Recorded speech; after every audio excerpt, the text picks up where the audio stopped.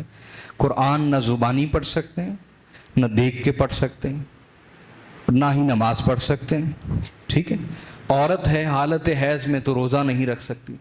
یہ خصوصی احکام ہیں. اور مسجد میں تو ہرگز نہیں آ سکتے, نہ مرد آ سکتے اور نہ ہی, بولیے نا, عورت آ سکتی. اب اس بات کو سمجھیں, توجہ ہے نا.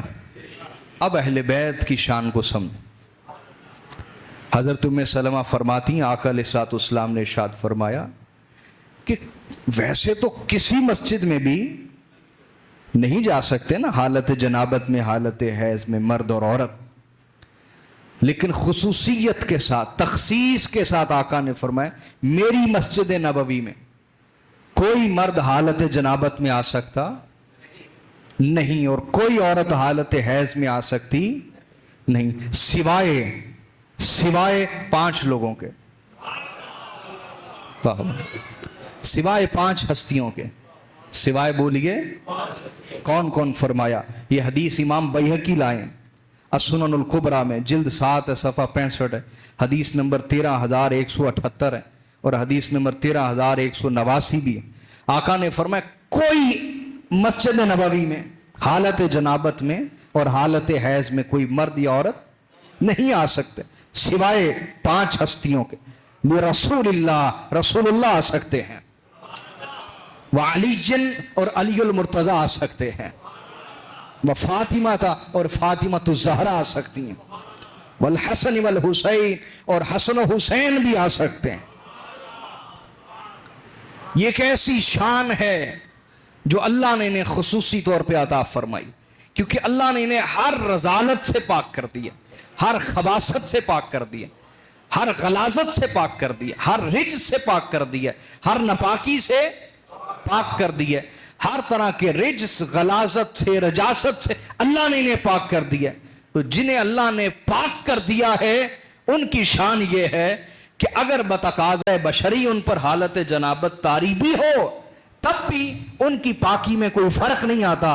آقا نے فرمایا عام مسجد تو دور کی بات, میری مسجد نبوی میں بھی پنجتن پاک آ سکتے ہیں, مصطفیٰ و علی و فاطمہ و حسن و حسین آ سکتے. امت میں سب سے پہلی جو بدعت ایجاد ہوئی, سب سے پہلی جو بدعت سنت کے مقابلے میں جو عمل ایجاد ہوا بدعت, وہ اہل بیت رسول کا انکار تھا.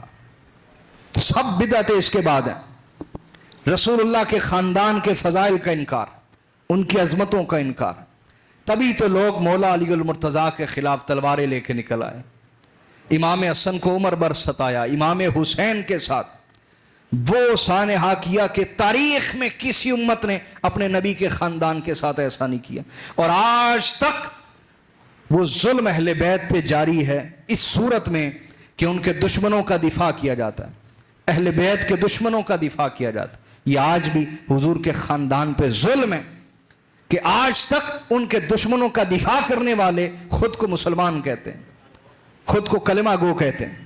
تو آقا علیہ الصلوۃ والسلام نے فرمایا ایک طرف ساری امت جس میں بڑے بڑے نیک اور صالح بھی ہوں گے, لیکن کوئی حالت جنابت میں جب احتلام ہو جائے, بیوی سے قربت کر لے, حالت جنابت میں مسجد میں آ سکتا, اور کوئی عورت چاہے جتنی بھی نیک پارسا صالحہ کیوں نہ ہو وہ حالت حیض میں مسجد میں آ سکتی. آقا علیہ الصلوۃ والسلام نے فرمایا یہ کسی کی شان نہیں, اگر ہے تو پنجتن پاک کی ہے.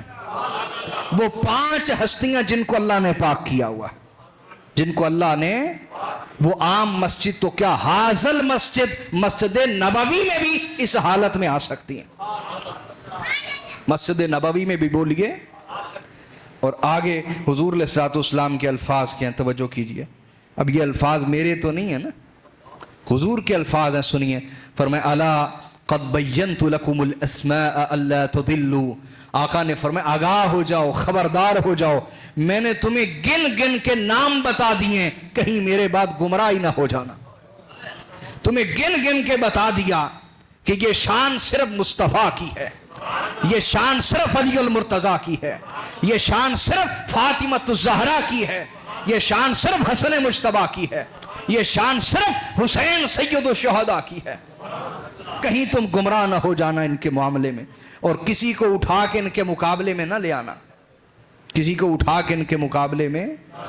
یہ آج تک علماء سو، منافق علماء جنہوں نے کلمہ محمد رسول اللہ کا پڑھا لیکن رسول اللہ کے خاندان کی عزت اور شان میں کمی کرنا ان کی روٹین ہے، ان کی ہابی ہے، ان کا مشغلہ ہے، ان کی ایک دلچسپ ایک مضمون ہے، دلچسپ ان کا ایک مشغلہ ہے۔ ہر وقت حضور کے اہل بیت کے مقابلے میں کسی کو لا کے وہ ترازو میں تولتے رہتے ہیں۔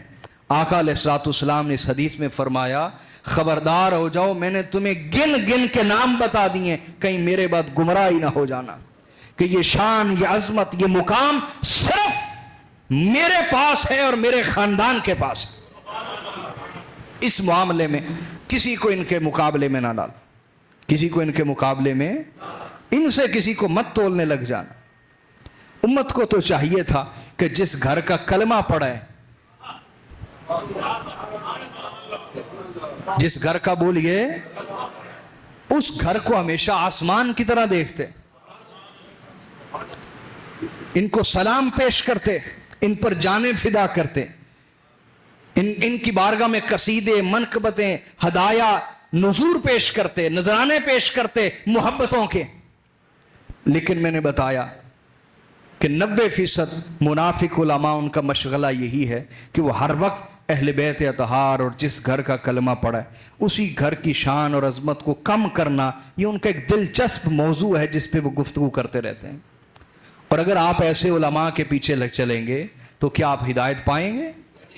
دیانتداری سے بتاؤ۔ اپنے اندر بھی خدا نے آپ کے اندر بھی ایک ضمیر رکھا ہے، ایک ضمیر رکھا ہے کہ جس رسول کا ہم نے کلمہ پڑھا، کیا ان کی اہل بیت کسی معاملے میں کوئی کمزور ہے؟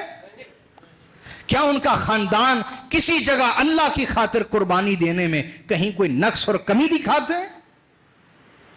تو پھر ان پر کسی کو ترجیح کیسے دی جا سکتی؟ ان کے مقابلے میں کسی کو کیسے لایا جا سکتا ہے؟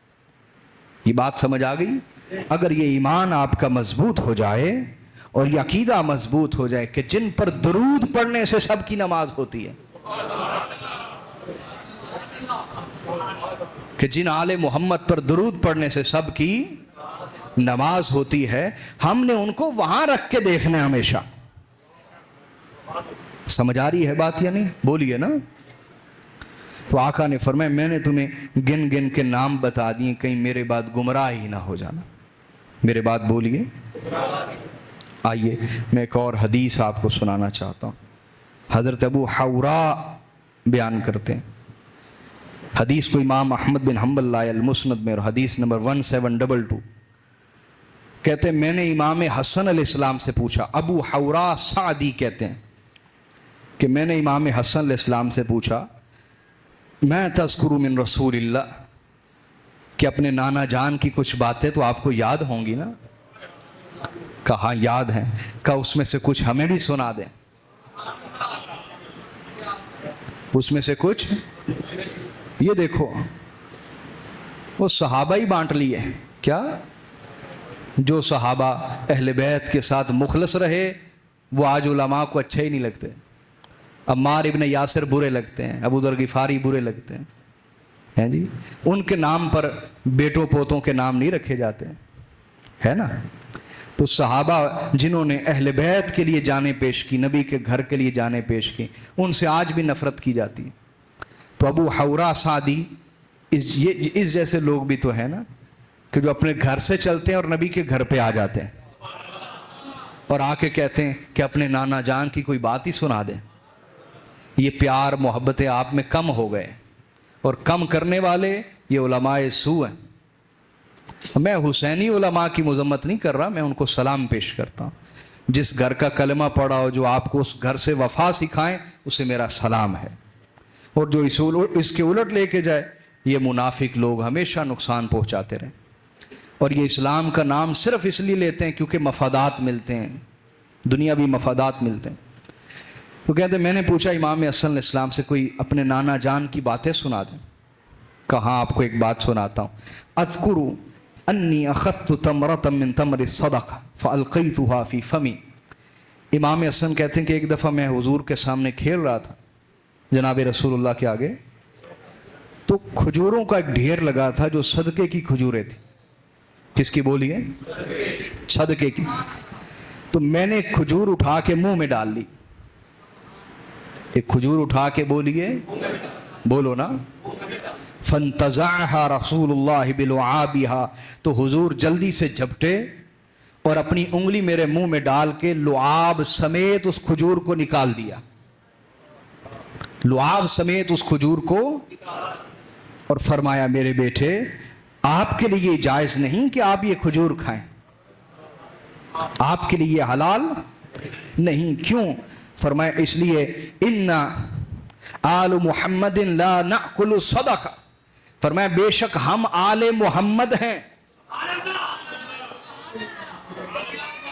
بے شک ہم آل محمد ہیں اور ہمارے لیے صدقہ حلال نہیں ہے. ہمارے لیے صدقہ حلال نہیں ہے. یہ تمہیں بار بار رسول اللہ سمجھا رہے ہیں. باقی ساری امت اگر ان میں کوئی بڑے سے بڑا نیک آدمی بھی غریب ہو جائے تو صدقہ کھا سکتا ہے یا نہیں؟ بولو نا. سید فاقے سے بھی مر رہا ہو صدقہ نہیں کھا سکتا. صدقہ بولیے کیا وجہ ہے؟ اس لیے کہ اللہ انہی کا صدقہ تو کائنات کو کھلاتا ہے.